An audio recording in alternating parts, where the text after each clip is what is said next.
chemical engineers.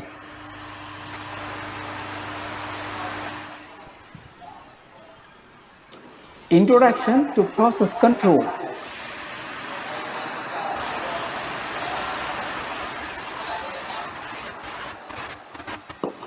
In this video course, you will learn Introduction to process control, how process control system work, elements of process control.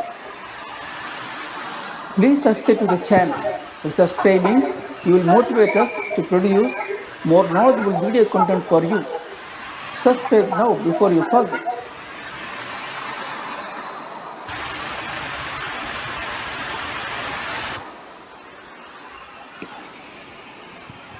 What is process control? Process control means to regulate, direct, or command a system so that the desired objective is obtained.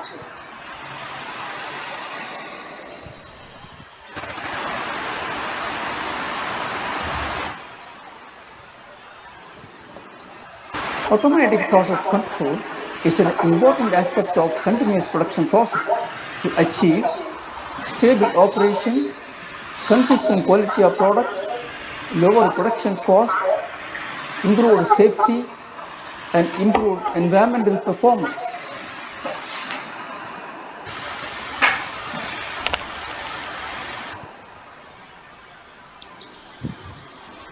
Process plant consists of several process equipment which are integrated in an orderly sequence to produce products in line with the design objectives. These equipment perform processes such as reaction, separation, heat exchange, fluid transportation, and storage.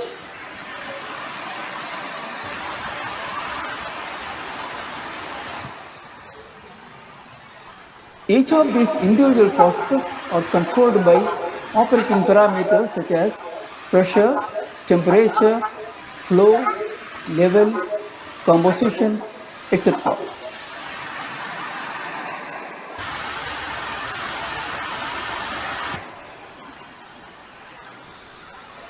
Any deviation of these parameters from values at which the plant is designed to operate will make it difficult to achieve above discussed performance requirement.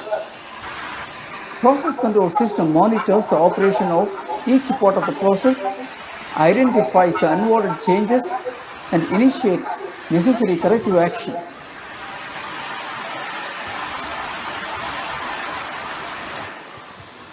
This figure illustrates a homogeneous batch reactor in which an exothermic reaction is taking place. The temperature rises during the reaction. The temperature is to be controlled during the reaction. To control the temperature, the contents of the reactor is withdrawn from the reactor and circulated through an external heat exchanger. A temperature indicator TI measures and records the temperature of the reactor. Assume you have two systems, one with manual control and another with automatic control.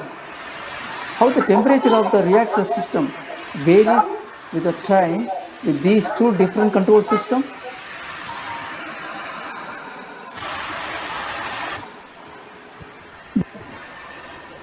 The variation of the reactor temperature is illustrated in this figure. This is a plot of operating variable temperature versus time. Let us assume that the reactor temperature is to be maintained at 80 degrees centigrade. In the manual control, the cooling water to the cooler is regulated manually by the operator to control the temperature. Hence, it swings widely. In the automatic control system, the cooling water flow to the cooler will be controlled automatically with no operator intervention. Hence, it has much less variation. The temperature is maintained within a narrow range. This is the benefit of automatic control.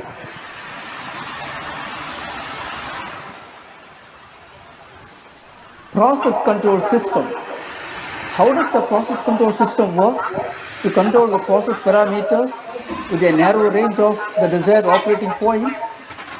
Let us move on to find out a understanding what is process control system, who developed them, and how it works.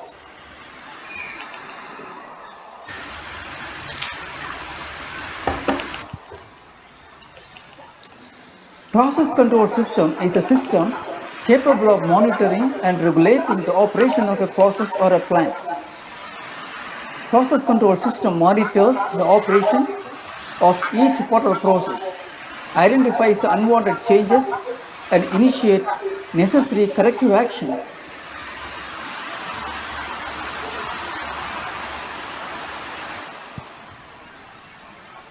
Process control in a continuous process plant is a combination of two engineering disciplines, control engineering and chemical engineering. What is the role of instrumentation and control engineer, and what is the role of chemical engineer in developing a process control system?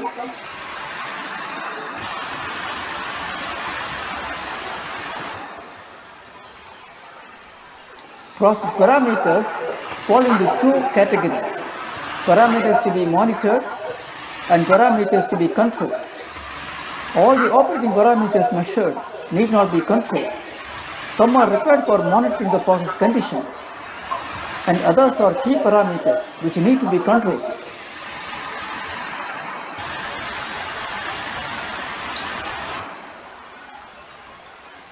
Depending on the criticality of the process, chemical process engineers decide which parameters need to be monitored and which need to be controlled. Control engineers decide on the type of instruments and develop the control strategies needed.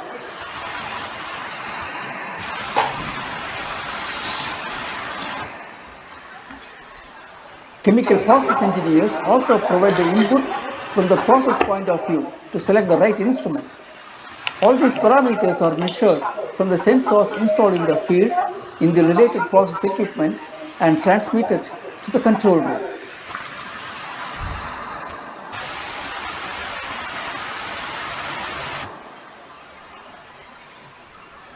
The distributed digital control system, DCS, in the control room uses these inputs to control the process in automatic control mode. Some process plants may also have other process control systems, such as programmable logic controllers, PLC, and supervisory control and data acquisition system, SCADA.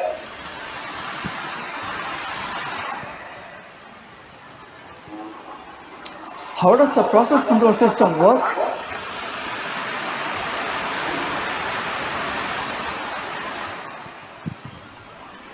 Every key operating parameter of a process have a predetermined value at which the plant has to operate so that it achieves the desired results.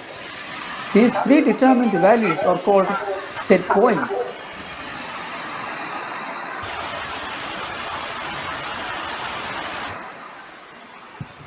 Process control systems ensure that they do not vary from the set points. They initiate corrective actions if they detect any deviation from the set limits.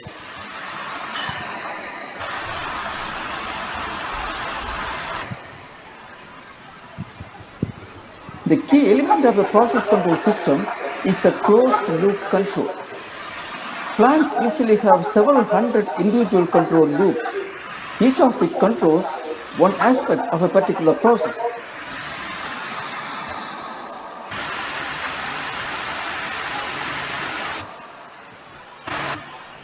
For example, in distillation column, it could be the column pressure.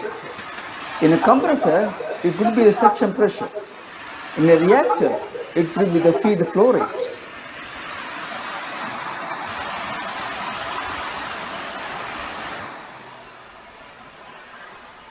The function of the control loop is to ensure that a particular parameter is maintained at its set point and does not vary beyond a preset upper limit and lower limit.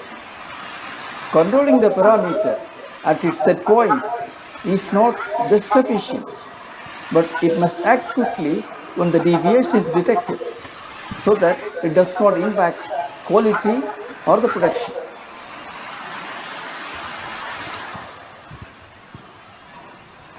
Having understood how the control system works, let us now move on to the elements of process control.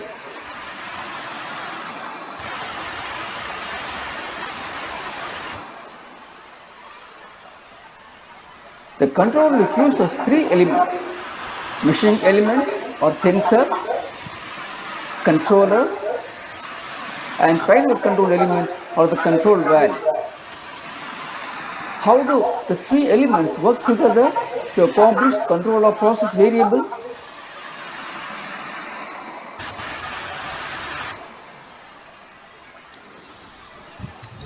Illustrated in this figure is a destination column operated by automatic process control system. The column has several key process variables that need to be controlled. For example, feed rate, reflux flow rate, column pressure, reflux drum level, etc.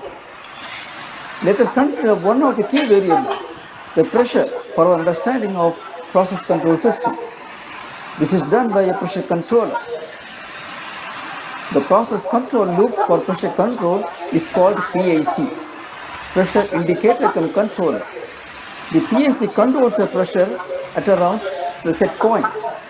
The set point is the desired value of the pressure at which the column is designed to operate.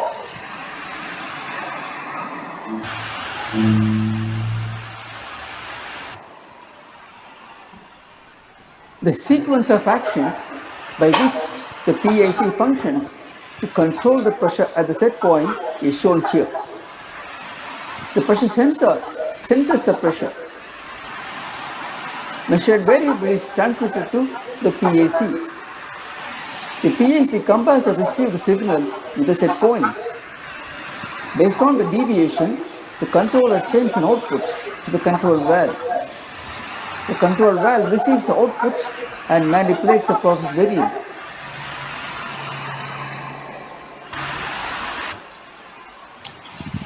The elements of process control for the pressure control system of the distillation column is shown in this figure. In your example of distillation column, the set point of the pressure controller is 24.5 bar. If the measured variable is 24 bar, it is below the set point, and the controller sends a signal to the final control element to reduce the cooling water flow to the condenser, so that the pressure is increased back to 24.5 bar.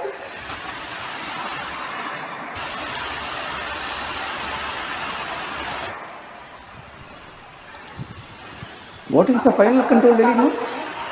The final control element is one which controls the process throughput or utility flow rate to the process.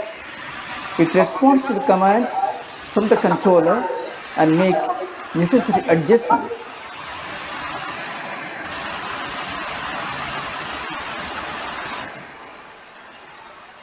The final control element is the control valve, and in your example, it is the pressure control valve, PCV. The PCV regulates the cooling water flow to the condenser and bring back the pressure to the set point.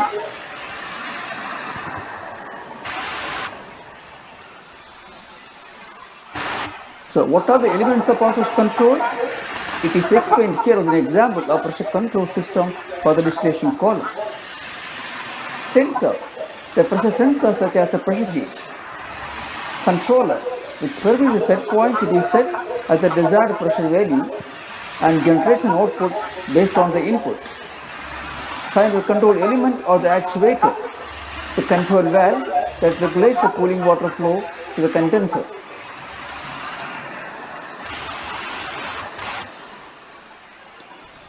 The block diagram showing the blocks of the control system is shown in this figure.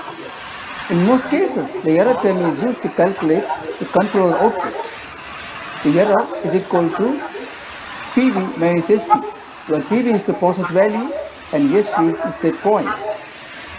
The variable that the control valve regulates is called the manipulated variable. This could be the feed flow or reflux flow in the case of a distillation column, or cooling water or steam or any other utility flow rate which has an effect on the process variable.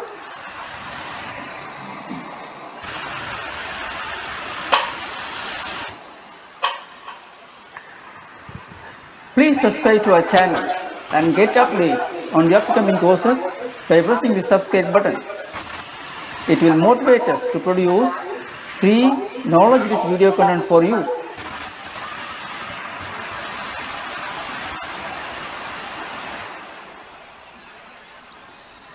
With this, we have come to the end of the presentation. Please give your comments, if any, about this course after you finished viewing this video. Share with your friends and colleagues to reach out to large number of career-oriented professional students.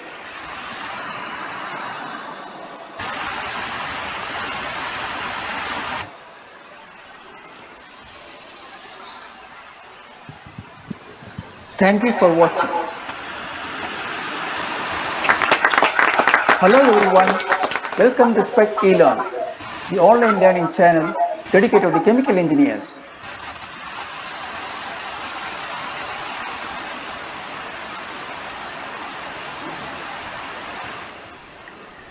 Types of process control system.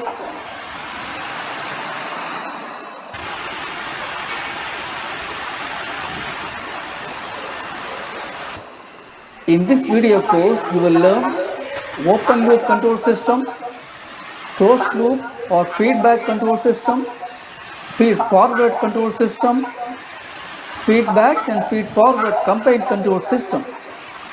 Please subscribe to the channel. By subscribing, you will motivate us to produce more knowledgeable video content for you.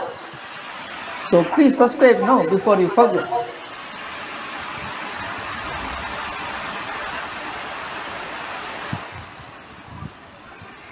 Process plants use several control methods to regulate the process to achieve the desired stability and optimum performance.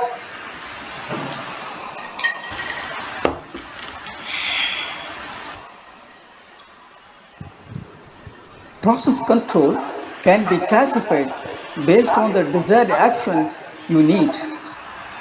Accordingly, it is classified into open loop control and closed loop control.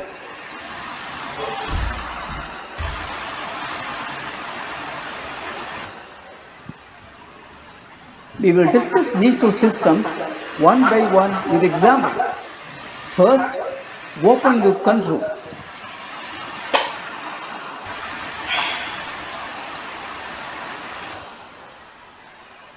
An open loop control system is also known as non-feedback control system.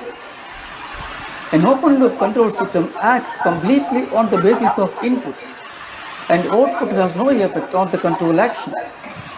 They do not monitor the process output variable.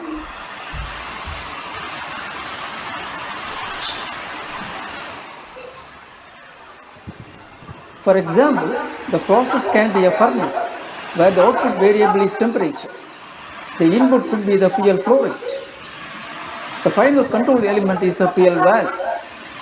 The controller, through electronic signal, regulates the fuel valves.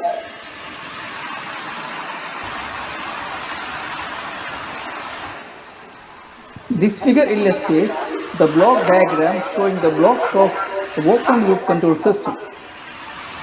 The controller is provided with the set point. Based on the difference between the set point and the actual value, the controller sends a signal to the actuator, which is the final control element, which acts to regulate the manipulated variable to the process. The open loop control system will not take any corrective action if the process variable increases or decreases.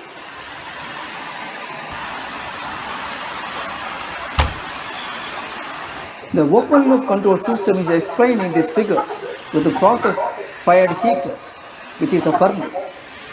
The desired process variable is the process gas outlet temperature. The fuel gas pressure controller acts on the fuel gas pressure control valve to maintain the pressure of the fuel to the furnace, but it has no feedback signal coming to it from the process gas temperature measured at the outlet of the heater.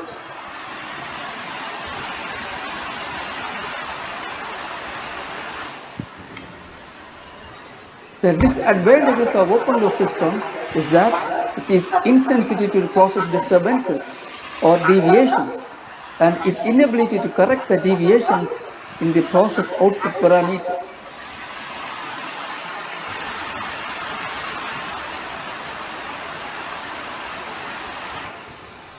When do we choose the open loop system? The open loop system is better when cost is a deciding factor. It is low cost solution as it is inexpensive. when the output does not change at all. A process disturbances are extremely rare. No quantitative measurement is possible, as with inaccessible processes. Closed loop control. The key difference between the open loop and closed loop control system is a feedback.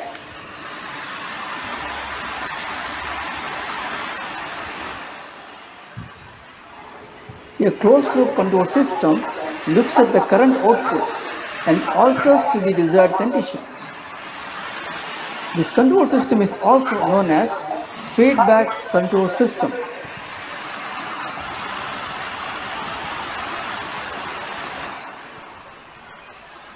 The control action in the closed loop system is based on the output. Thus, feedback control system is a system whose output is controlled using its measured variable as a feedback signal.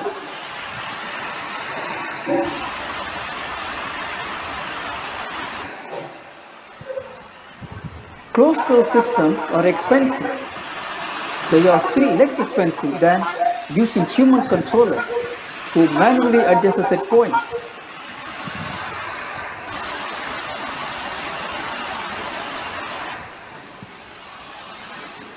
Closed loop or feedback control system has several advantages that include a process can be maintained at its set point within a narrow range. Corrective actions to process disturbances are automated. Better quality of products. This figure illustrates a block diagram showing the blocks of a closed loop control system. In most cases, the error term is used to calculate the control output. Error equals PV minus SP, where PV is the process value and SV is the set point. The variable that the control valve regulates is called the manipulated variable. This could be feed flow or reflux flow in the case of a distillation column, or cooling water or steam or any other utility flow rate which has an impact on the process variable. Let us now look at an example of closed loop control. Shown in this figure is a batch reactor where an exothermic reaction is taking place. The reactor temperature is an important operating parameter. The operating temperature is set at 130 degrees centigrade. The temperature indicator cum controller receives a measurement signal from the temperature indicator and compares with the set point and produces error signal. Depending on the magnitude of the error signal, an output signal is generated by the controller and sent to the final control element TCV, which regulates the cooling water to the heat exchanger. This control action causes the temperature of the reactor to move closer to the set point. Note, the response of the TCV is reflected in the reactor temperature, which is a measured variable. The control action is based on the output signal from the temperature indicator.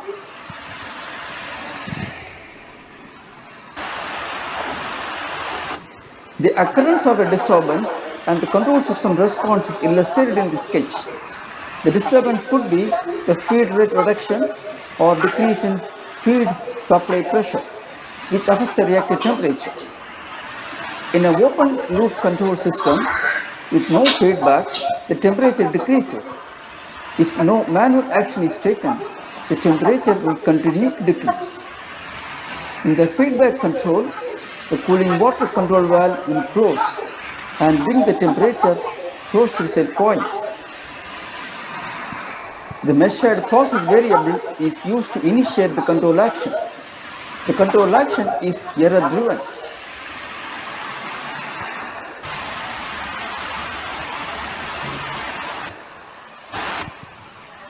The closed loop control, also called the feedback control, is the most common type of control used in the process industry for process control.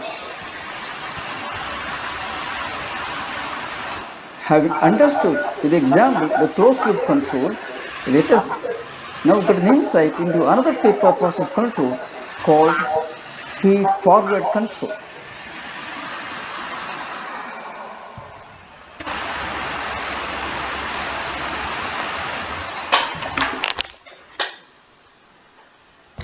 Feed-forward control is a control system that foresees a disturbance and initiates a control action before the disturbance can impact the process variable. The process variable is not used in the control action. In that sense, it is like a open loop control.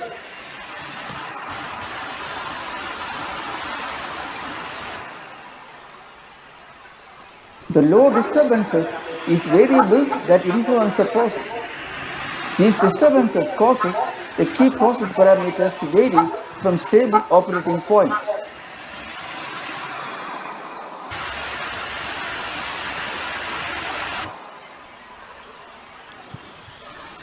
An inherent weakness of the feedback control system is that it can never be proactive. The best it can do is to react to detect disturbances in the key process variables.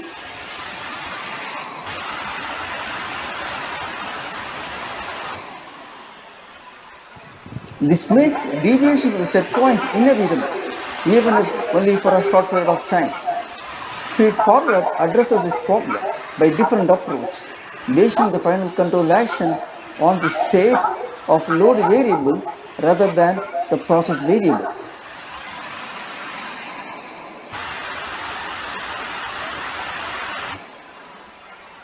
In other words, feed-forward control monitors the load variables affecting the process and decides how to compensate ahead of time before the process variables deviate from the set point.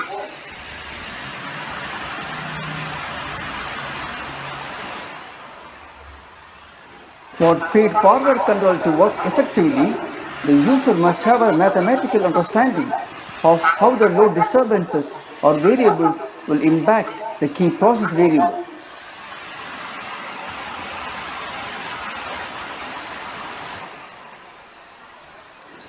In feed-forward control, the major load variables are fed into a mathematical model to calculate the manipulated variable MV required to control the set point. A feed-forward control system is illustrated in the form of a block diagram in this figure. Note, the measured process variable PV is not used as a feedback signal in the controller. Instead, load variables are fed to the controller, so the controller action is in response to the variation in load disturbances to the process. This is a key difference.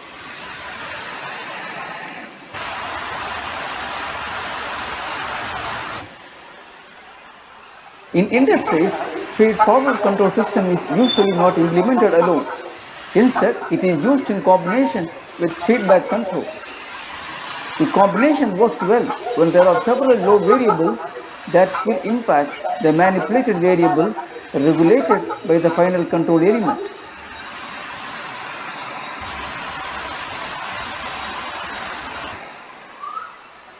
In other words, it takes into account the disturbances emanating from the sources and adjusts the manipulated variable.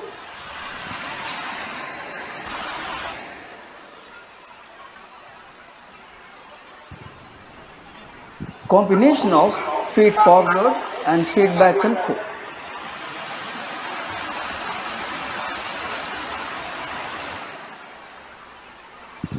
Feed forward and feedback control actions are often used in combination in several individual processes. The feed forward element provides rapid response and the feedback element provides the remaining response accurately acting on the error.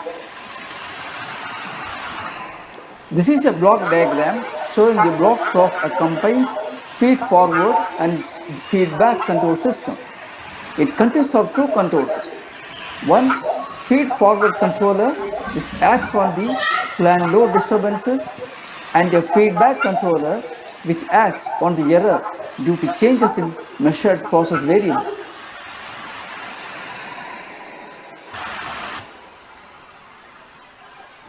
This figure is an illustration of feedback and feed-forward combination control used in a process-fed heater. The process gas outlet temperature is measured and sent to a temperature controller which generates an output in terms of the amount of fuel required. This output signal or command is sent to the fuel gas flow control valve FIC. The PIC is a feedback controller with fuel flow gas pressure as set point value. PIC generates an output that is compared with feed forward correction and send a command to flow control valve. Feed forward correction acts as a warning signal and faster response.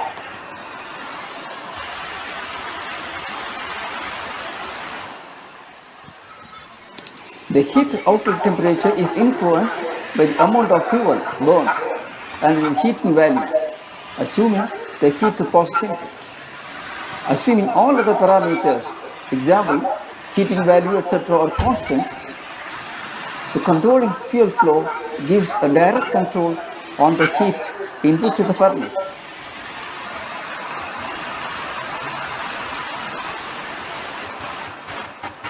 If furnace feed conditions such as flow and temperature are not constant, the combined control system of feed forward and feedback control would be a better option. Several petrochemical processes use this mode of control in their process heaters of late.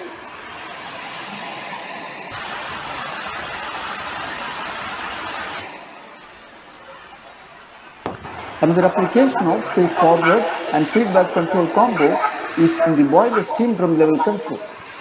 The stability and responsiveness of the boiler steam drum level control can be maximized with this concept.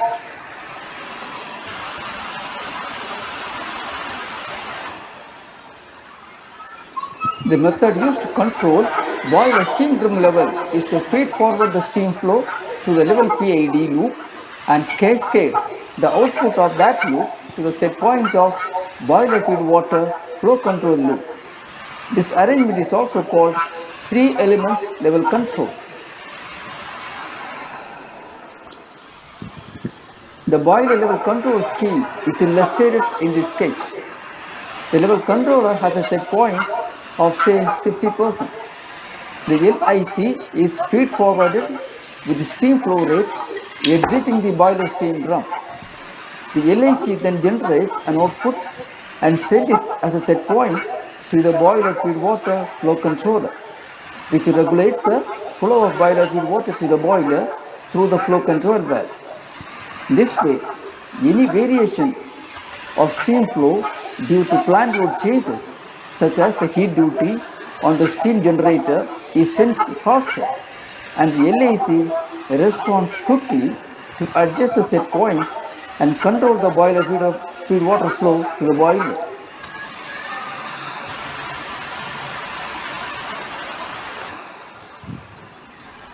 In the above two examples illustrated, the control philosophy used is also called three-element level control, simply called 3E.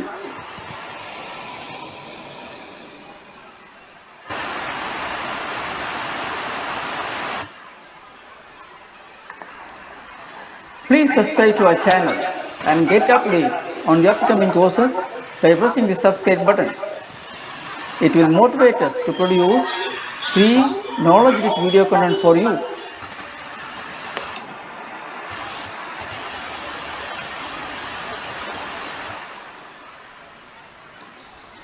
With this, we have come to the end of the presentation.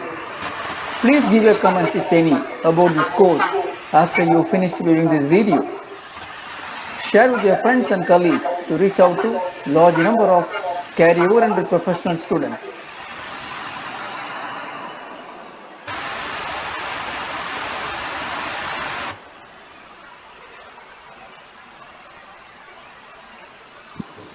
Thank you for watching. Hello everyone, welcome to Spec eLearn, the online learning channel dedicated to chemical engineers.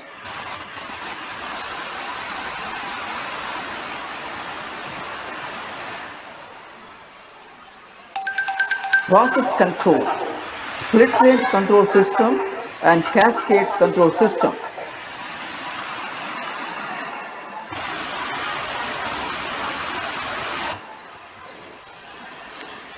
In this video course, you will learn the working principle and applications of split range control and cascade control. Please subscribe to the channel. By subscribing, you will motivate us to produce more knowledgeable video content for you. So subscribe now before you forget.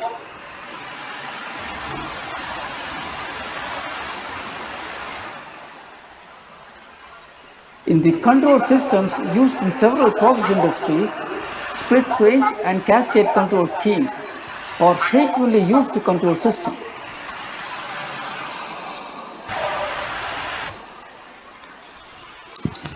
We will discuss these control systems one by one. First, split range control system. In many process applications, sometimes it is necessary to have multiple control valves driven by commands from a single common controller.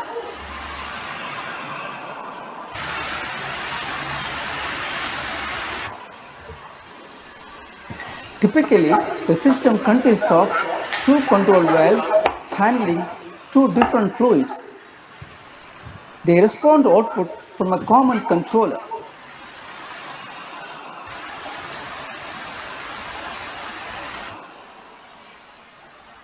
Control valves configured in this way to respond to output from a common controller is called split range control valves. Split range valves can be configured to work in sequence in different ways.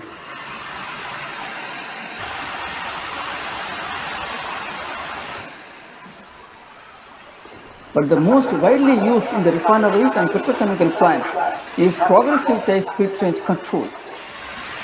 One of the widely used applications in petrochemical plant is to control pressure in certain distillation columns.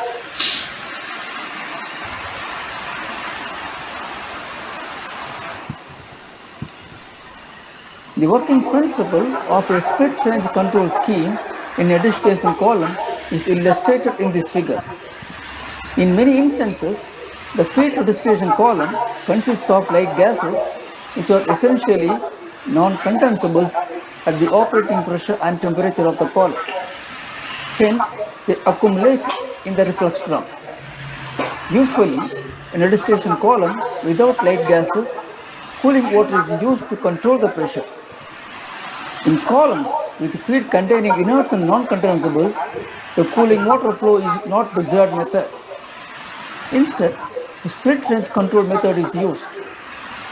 Two pressure control valves, one a nitrogen valve PCVA that admits nitrogen into the reflux drum, and another pressure control valve PCVB that lets the non-condensables to go to the atmosphere or by purging.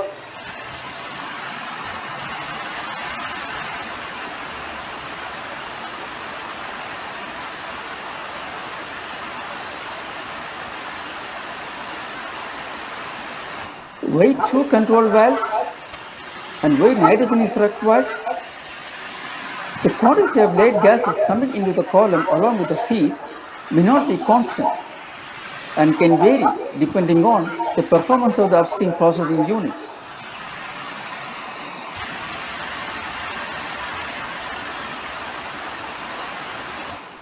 Hence, the mass of the light gases to be purged from the reflux drum through a single pressure control valve will also vary.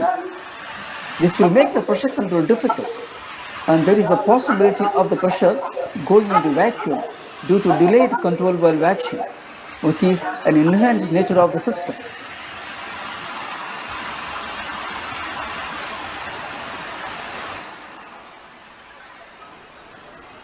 Pressure swing to vacuum is not also desirable from safety point of view in case of hazardous fluids, as the air will enter the column through the leakages. Hence, nitrogen valve PCVA is provided that will admit nitrogen and prevent column going into vacuum and maintain the column pressure at the desired value.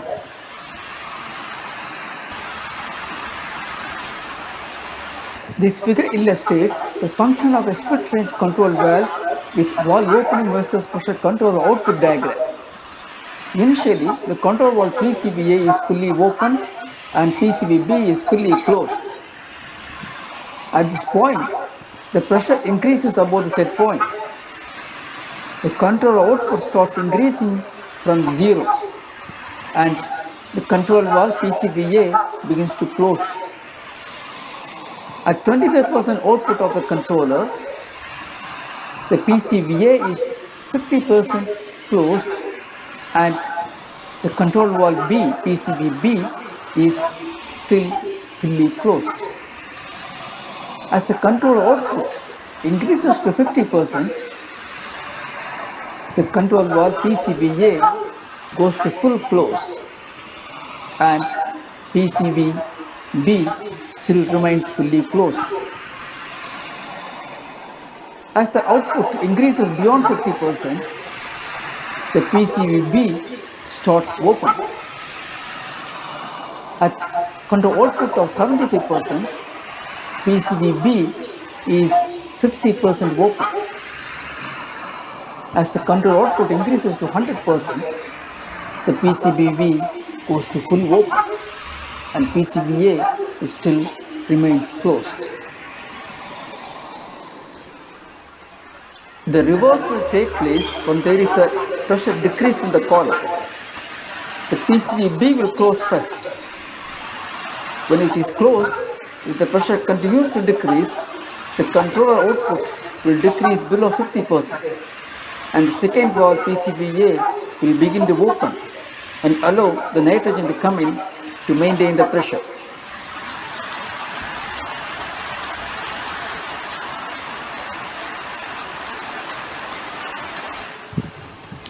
This table presents the controller output to the two split range control valves and their response and position. Control output 0%, corresponding signal output in PSI 0, A valve position full open, B valve position full close. Control output 25%, signal output 3 PSI, A valve 50% open, B valve full close. Control output 50%, signal output PSI 6 PSI, A valve full close, B valve full close. Note, at 50% output, both A and B are fully closed.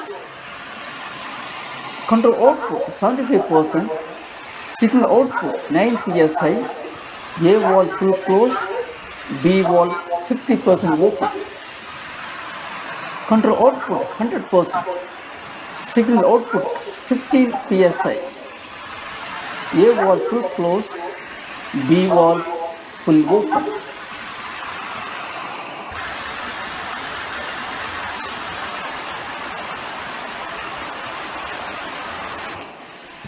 Another application of split range control is in the application of temperature control, where the process needs to be heated or cooled depending on the product or process temperature.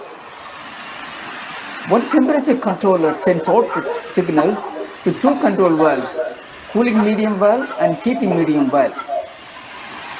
If the product has to be heated, then the controlled output signal will be such that the heating medium valve is open, either 50% or 100%, but the cooling medium will remain fully closed.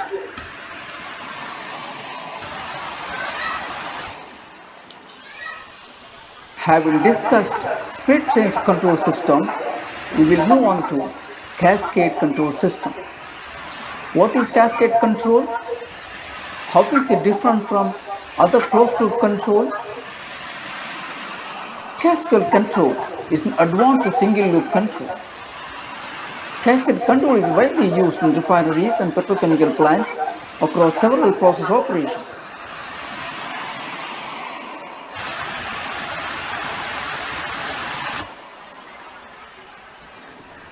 Cascade control involves use of two controllers with the output of the first controller providing the set point for the second controller. The feedback loop for one controller nesting into the other.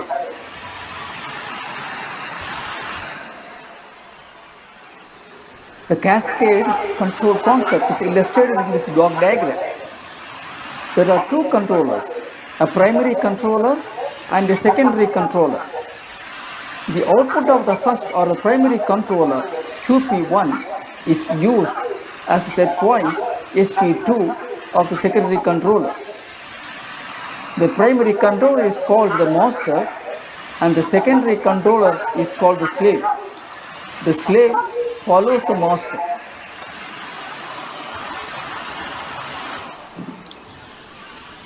To make your understanding of the concept better, let me give an illustration of a real-world example in a petrochemical plant.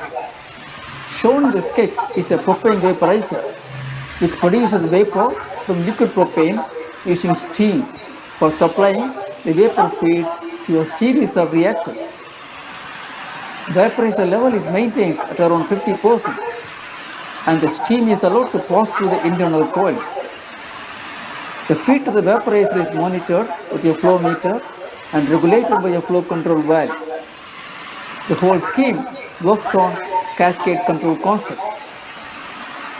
The level in the vaporizer is measured by a level measuring instrument and the transmitter signal PV1 is sent to the level controller LIC. The output of the LIC OP1 is a set point to the flow controller FIC, the secondary controller, which also gets a signal from the flow transmitter PV2. The secondary control output OP2 is sent to the control valve FCV to regulate the propane flow to the vaporizer. The LIC is a master and FIC is a slave.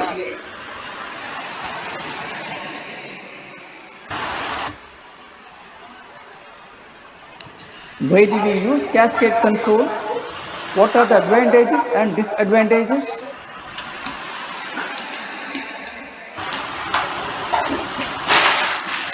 To understand the reason, for a moment think what happens if you have a closed loop control in our previous example instead of cascade control. The control will function and process will continue and the level in the vaporizer will be maintained.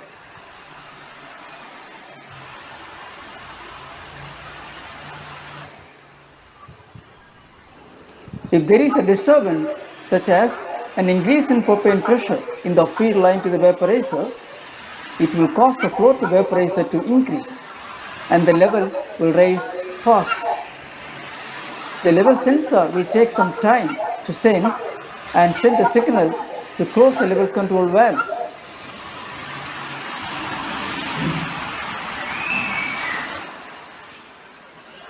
In the case of cascade control, the level is maintained by regulating the liquid feed to the vaporizer through a flow control valve. The flow control loop has a flow sensor which detects a disturbance or flow variation well in advance and send the output to the controller.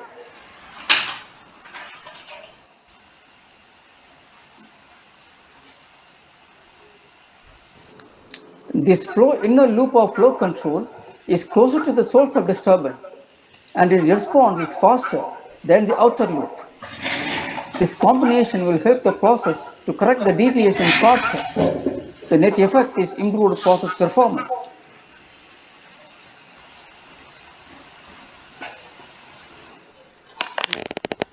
The disadvantage is higher cost. The cost of cascade control is nearly double that of a simple closed-loop controller due to the requirement for a second sensor to measure the process variable. In our example, the flow sensor.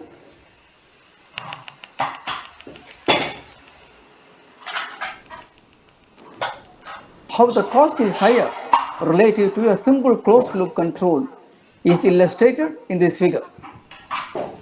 The vaporizer pressure control is a simple closed-loop control.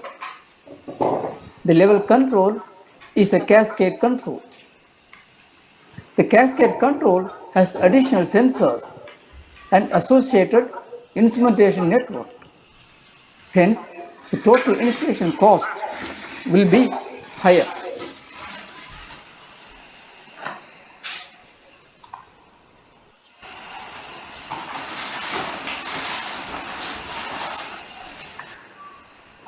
Please subscribe to our channel and get updates on the upcoming courses by pressing the subscribe button. It will motivate us to produce free, knowledge-rich video content for you.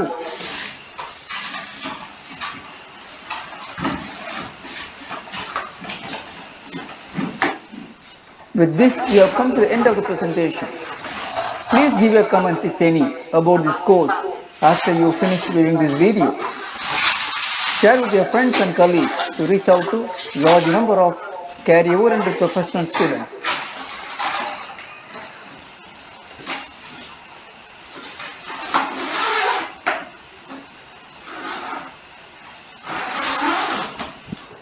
Thank you for watching. Hello everyone, welcome to Spec eLearn, the online learning channel dedicated to chemical engineers.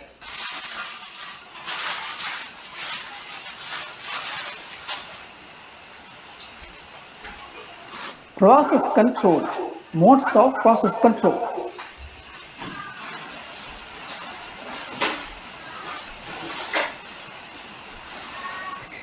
In this video course, you will learn the modes of process control, which includes on-off control, proportional control, proportional integral control, proportional derivative control, and proportional integral derivative control, PID.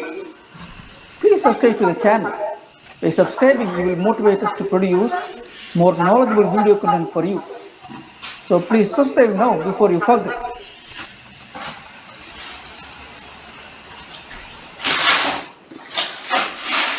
This course will be presented in two-part series. In part 1, we will discuss on-off control and proportional control. In the part 2, we will discuss proportional integral, proportional derivative, proportional integral and derivative control. This video is on part 1, on-off control and proportional control.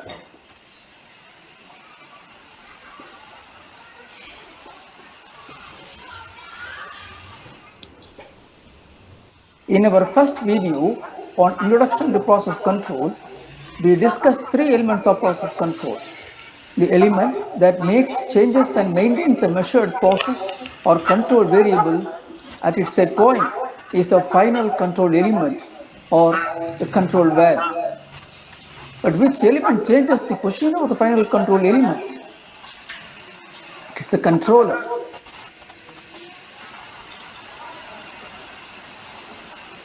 Let us consider the three elements of process control for the pressure control of a distillation column in this figure. The three elements are sensor, controller, and the pressure control valve. The stability of the process is determined by the controller, particularly how it responds to the disturbances or deviation of process variables.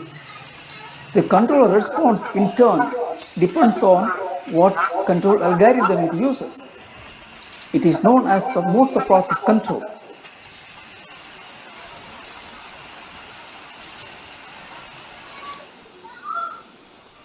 Control algorithms are at the heart of any control system to provide fast and accurate response to disturbances or process load changes.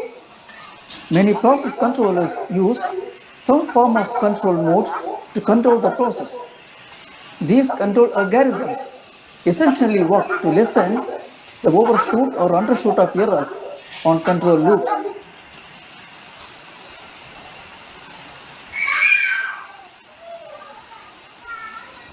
Feedback control is the most widely used of process control in the process plants. The most commonly used feedback control algorithms fall into two categories: on-off control algorithm, PID control algorithm. The PID algorithm include proportional mode, proportional integral, that is PI mode, proportional derivative, that is PD mode, and proportional integral and derivative, PID mode. Depending on the system to be controlled, one can select one or the other type of control mode.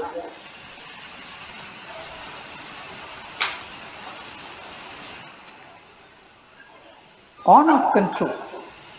On-off control mode is the simplest mode of control. In this mode of control, the control output OP is either 0 or 100% and no middle state. Accordingly, the final control element has only two positions: full or 100% open, that is on, or full or 100% closed, that is off.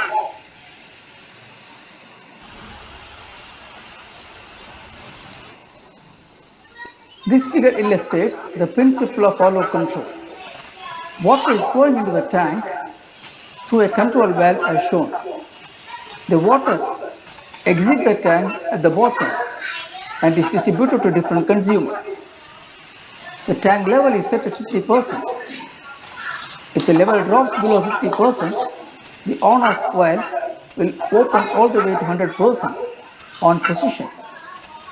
This will admit water to the tank faster than that is required to keep the level at 50%. As a result, the level will rise above 50%. When it does, the on-off valve will close all the way to 0% and stop the flow to the tank. With no water flow to the tank level will drop and the controller will open the valve and the cycle will be repeated. The cycling is a feature of the on-off mode. The cycling feature is shown on the left of the tank with the animation.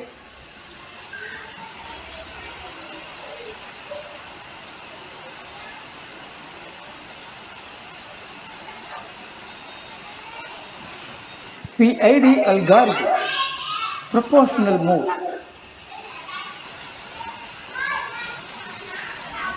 Before we move on, I would like to make a call to my dear viewers. The Spec eLearn channel is a one-stop learning and skill development channel for your career. So do not forget to subscribe. Please press the subscribe button right now.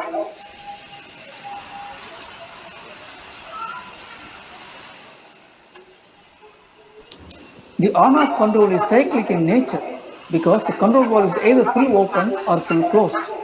That means flow to the tank is either 100% or 0. How can we maintain some steady flow to the tank?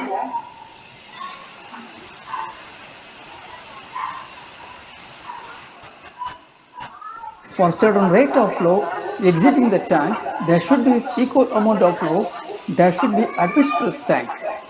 Once this flow is established, let any error that develops cause an increase or decrease in flow to the tank.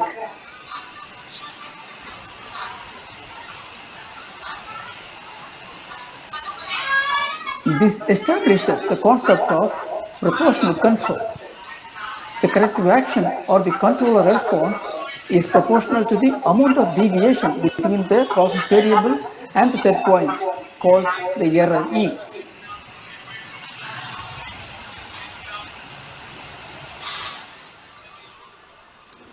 The on-off control valve will not be able to perform the function of proportional control action. You need a control valve that can be positioned at any degree of opening from fully closed to fully open. This is usually a pneumatic diaphragm valve or electric motor operated valve.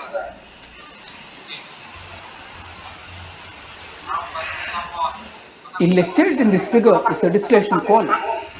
We will focus on the reboiler loop to understand the proportional algorithm because this represents a typical control loop in a refinery or a petrochemical plant. The reboiler uses steam as a heating medium. The condensate flows to a condensate drum, which is under level control.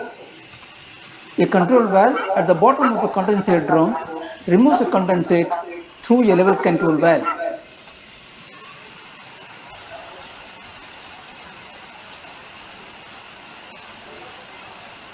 The proportional control action is expressed by the relationship MV equal to KCE plus I, where MV is a manipulated variable, KC the controller gain which is adjustable, E is the error, I is the initial value of the MV or the controller output or offset. In the above expression, MV is also equal to output. Kc is the gain, which is a measure of how sensitive the value change will be to a given error.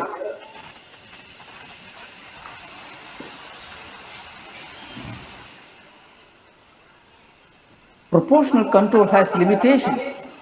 If there are frequent load changes to the process, it will not be able to keep the process variable at the set point. This is because the control valve has only one valve position for each value of the process variable.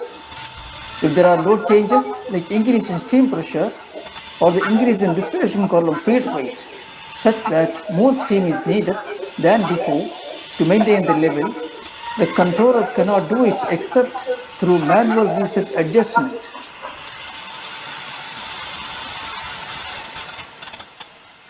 This figure shows the response of a proportional controller in response to a positive error with respect to time.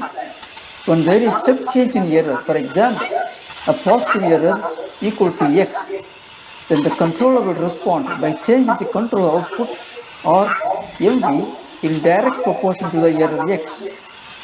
The valve opening will correspond to Kc times x.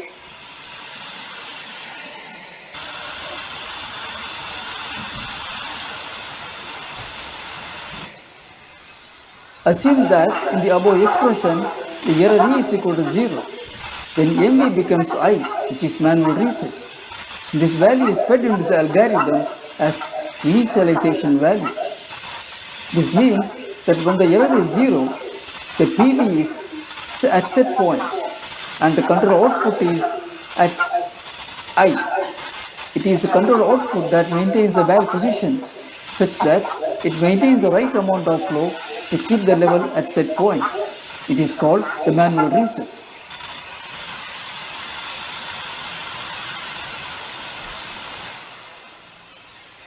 If there is a load change, such as an increase in steam pressure, the value of I will change. That is the reason why the proportional control cannot function when there are load changes.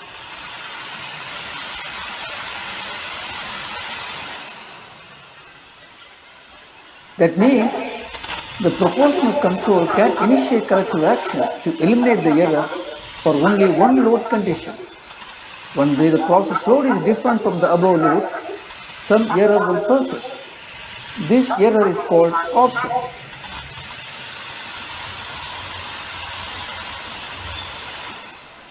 This figure shows the response of the proportional controller for an error. The control action is to change the valve position in proportion to the error.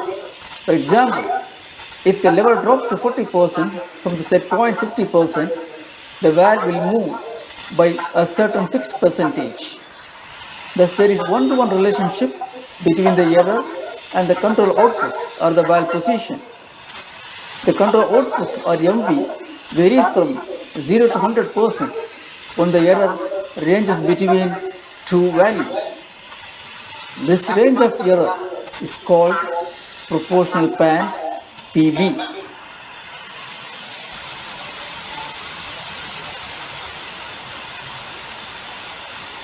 We can define the proportional band as OP equal to 100 by PB times error.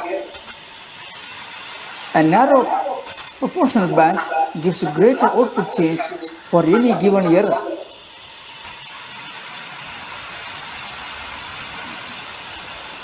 Here we will see pictorially the narrow PB versus wide PB and its impact on valve opening change.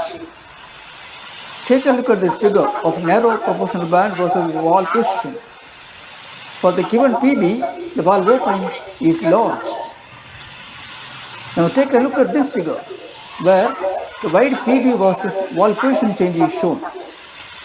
In this case, for the same proportional band, the valve opening is small. When the proportional band is 0, the proportional controller becomes on-off control.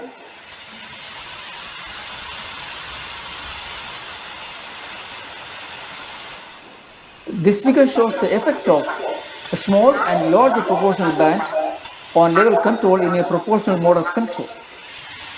When the PB is small, you can see the cycling process. Also observe the existence of offset. which is a steady state error in proportional control.